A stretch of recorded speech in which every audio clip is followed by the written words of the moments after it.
Continuando agora com a última parte da nossa aula sobre os nódulos pulmonares, vamos discutir alguns casos clínicos.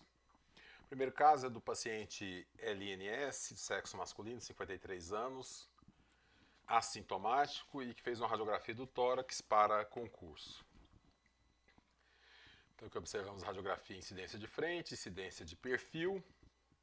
E o que chamava a atenção nessa radiografia era a presença de duas imagens nodulares, com uma densidade próxima à do osso, eram nódulos bem definidos, com contornos lisos, na projeção do pulmão direito na radiografia de frente, terço inferior. Então, pela radiografia de frente, não dá para saber se esses nódulos são realmente nódulos pulmonares, se são nódulos que estão localizados, por exemplo, na parede ou mesmo fora do corpo. E também não dá para saber se eles forem pulmonares, se estão localizados no lobo médio ou no lobo inferior, porque os dois se projetam nessa região na radiografia de frente. Então, para determinar a posição desses nódulos, é importante que nós observemos a radiografia em perfil.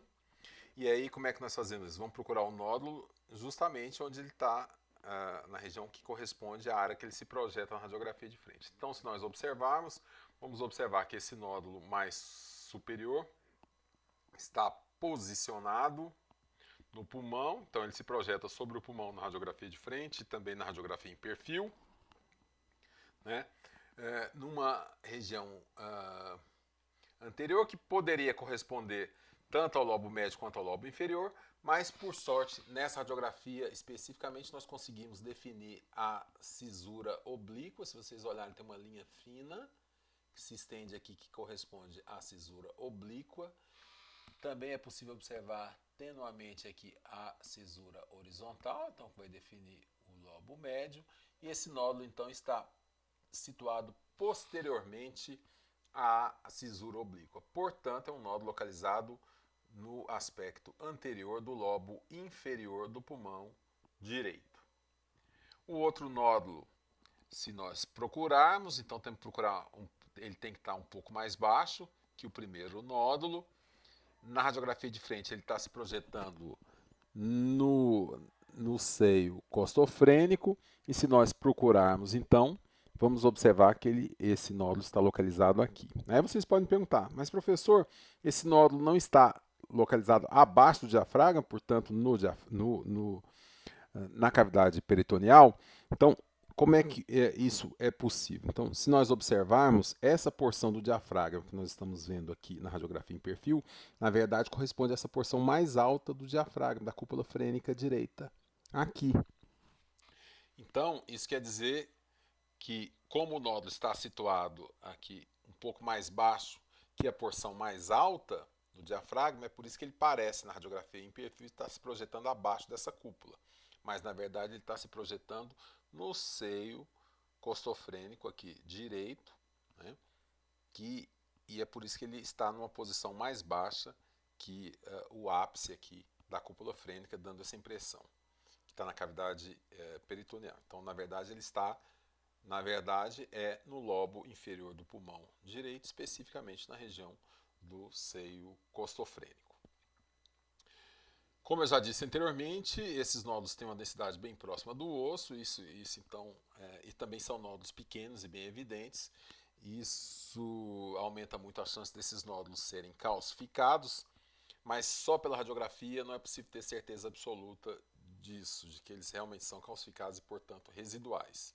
Entretanto, como são nódulos pequenos num paciente que não apresenta risco aumentado para câncer de pulmão, não é necessário continuar a investigação e pode-se assumir que esses nódulos, então, são nódulos de aspecto benigno, provavelmente calcificados. Então, para quem teve alguma dificuldade em identificar os nódulos, observamos aqui nesses detalhes, né? Então, são nódulos de alta densidade, realmente sugerindo fortemente a possibilidade de nódulos calcificados. O diagnóstico, então, foi de nódulos densos, provavelmente calcificados no pulmão direito, aspecto bem sugestivo de benignidade.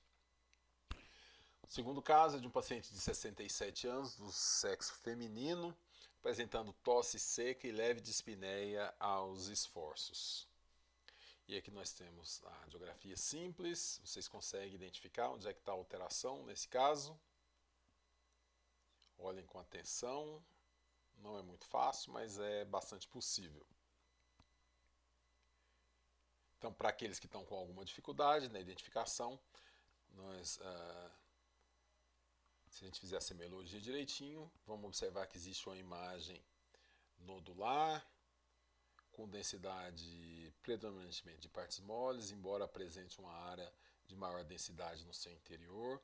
É uma imagem grande aí no limite do que a gente vai chamar de nódulo, né? Quase uma massa. Na radiografia de frente é fácil de ser vista. E aí existe também aquela dúvida, está no tórax ou no abdômen, mas se vocês observarem, ela está aqui. Então, o mais provável é que ela esteja numa porção mais baixa que é a cúpula frênica. Então, se nós observarmos, tem que procurar onde? Aqui, justamente no seio coxofrênico posterior. É uma imagem caprichosa, difícil de ser identificada, não é? Porque ela está se projetando aqui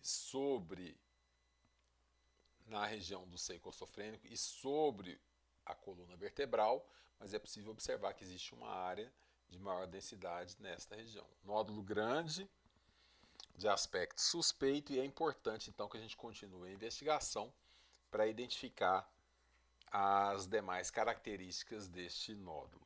Então, para continuar a investigação, foi solicitada uma tomografia computadorizada, né, aqui o nódulo, foi feita a tomografia, e essa é a tomografia computadorizada então do paciente. Densidade de janela de pulmão, janela de partes moles.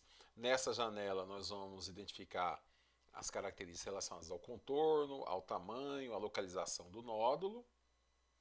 E em relação à caracterização da densidade e da composição do nódulo, nós vamos observar essas características aqui na janela de partes moles. Então, janela de pulmão é onde eu vou medir o nódulo, janela de partes moles é onde eu vou observar a composição desse nódulo. E quando nós observamos a composição desse nódulo, vamos observar que é um nódulo com densidade predominantemente de partes moles, mas na sua porção central ele apresenta uma calcificação e apresenta também uma calcificação mais sólida na sua porção central e uma calcificação mais tênue, com aspecto lamelar mais periférica. E, entretanto, a presença dessa calcificação caracteriza esse nódulo como uma lesão benigna, tá? Então, apesar do seu tamanho, que levantaria uma suspeita grande de ser um nódulo benigno, a presença de localização de calcificação com esse aspecto central no interior do nódulo fala a favor de nódulo benigno. Nós temos aqui umas reconstruções coronais que confirmam o achado dos cortes transversais. Então aqui, janela de pulmão, vejo que eu consigo observar bem o parênquima pulmonar, os vasos pulmonares, o tamanho do nódulo e a composição do nódulo eu vou analisar na janela de partes moles. Inclusive, é possível fazer medidas de densidade específicas. Eu não fiz nesse caso, porque é muito óbvio que o nódulo é um nódulo calcificado. Mas, na dúvida, pode ser feita a medida específica da densidade. Então, nesse caso, um nódulo com aspecto benigno.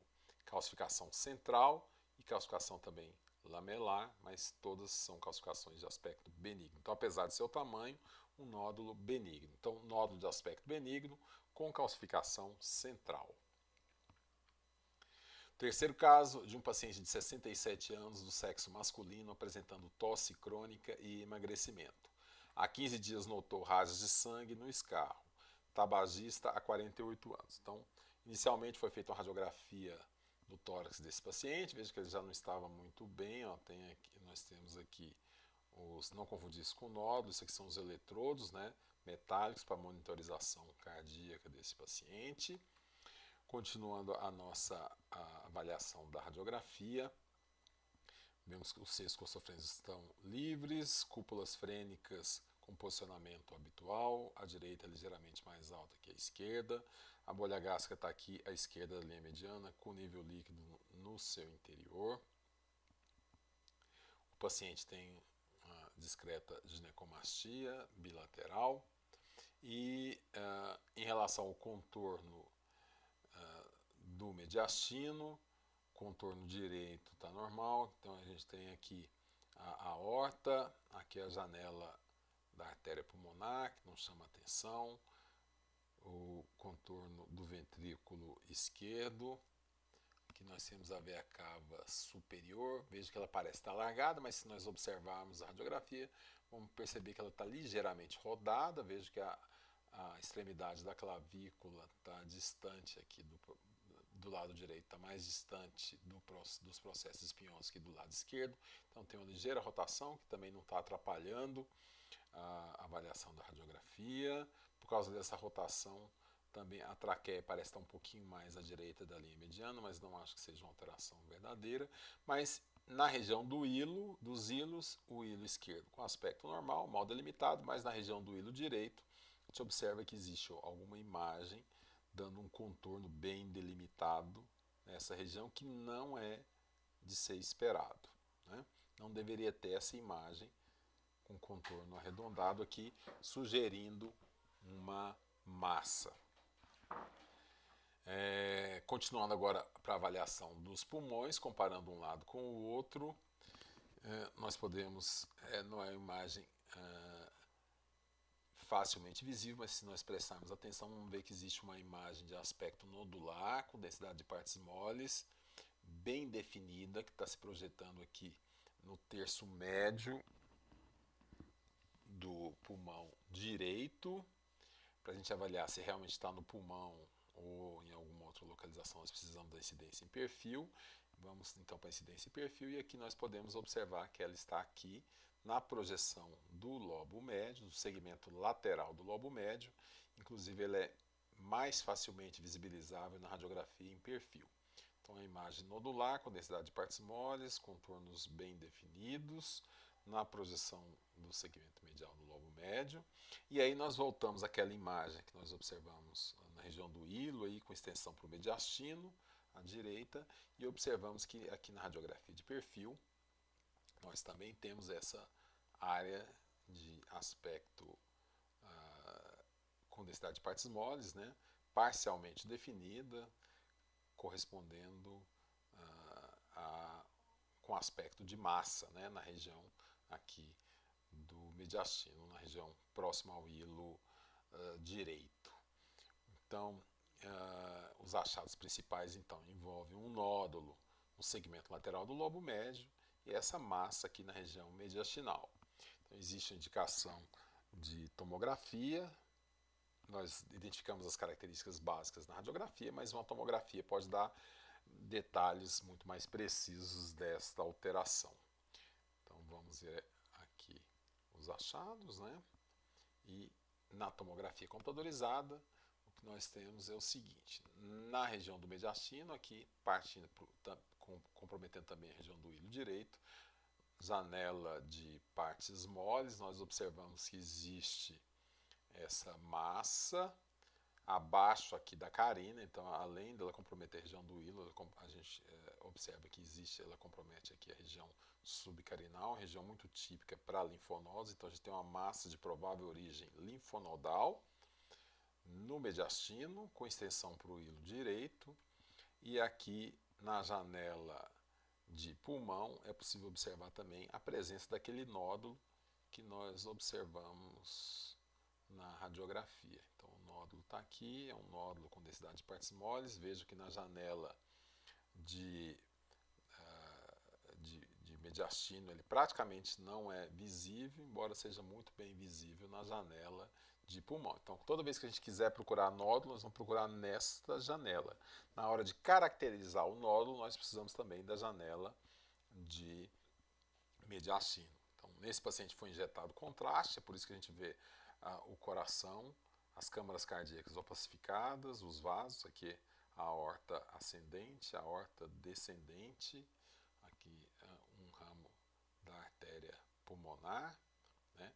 Aqui temos a traqueia e então nesse caso nós temos a associação entre um nódulo pulmonar maior que 1 centímetro e uma massa de provável origem linfonodal no mediastino. O diagnóstico final desse paciente foi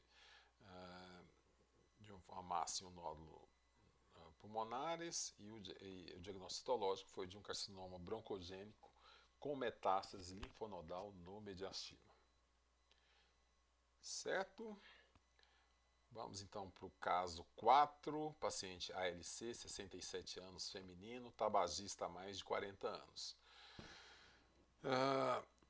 Essa paciente fez uma radiografia de check-up, onde foi visibilizado então um nódulo no pulmão esquerdo, visualizado na radiografia simples.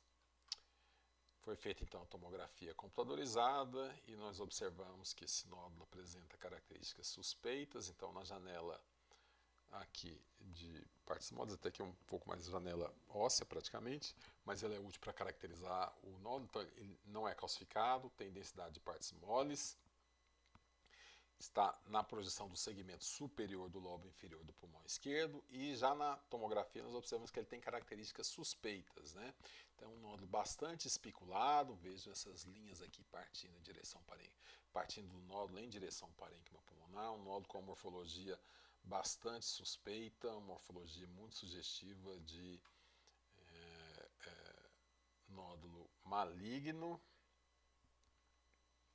Essa paciente então foi encaminhada para a tomografia computadorizada por emissão de pósitrons, né, o PET-CT. No PET-CT nós vamos ter as imagens de tomografia, que nos vão dar as características anatômicas e de densidade do nódulo. Nós temos aqui as imagens de PET, né, onde a gente vai usar a glicose marcada com flúor 16, que é um flúor, uma molécula de flúor instável e que vai se degradar e emitir pósitrons que são captados pelo aparelho. Vai se concentrar, lembra que esse flúor está ligado à glicose, então nas áreas de alto metabolismo, onde tem alto consumo de glicose, é onde ele vai se localizar. Então, é um nódulo com alto metabolismo, né? Por isso ele é bastante suspeito para lesão neoplásica, porque os tumores, em grande parte dos tumores, a maioria dos tumores tem um alto consumo de glicose, porque tem um metabolismo acelerado. Então nós observamos uma radioconcentração dessa glicose marcada no nódulo que foi visto anteriormente. Então isso faz com que a suspeita para que esse nódulo seja maligno aumente bastante, a suspeita e a probabilidade, né? Agora, isso é patognomônico, quer dizer, nódulo concentrou glicose, quer dizer que ele é maligno? Não. E aqui no Brasil nós temos que ter sempre o pé atrás, porque é comum são comuns as doenças granulomatosas, principalmente a tuberculose, e pode ter um comportamento extremamente semelhante de alto metabolismo. Então, não dá para jurar de pé junto, mas a paciente não tinha nenhuma história de tuberculose, não tem clínica de tuberculose, mas não é possível descartar completamente. Então, mas a primeira hipótese diagnóstica nesse caso é realmente de um nódulo com suspeita de malignidade. Pode ser tanto um nódulo pulmonar primário, né? Poderia ser também uma metástase se a paciente tivesse história, e mesmo sem ter história, ela pode ter um carcinoma oculto, dando metástase também, isso é possível. Então, tudo isso faz parte do diagnóstico diferencial. Então, essa paciente foi submetida então, à ressecção desse nódulo, né?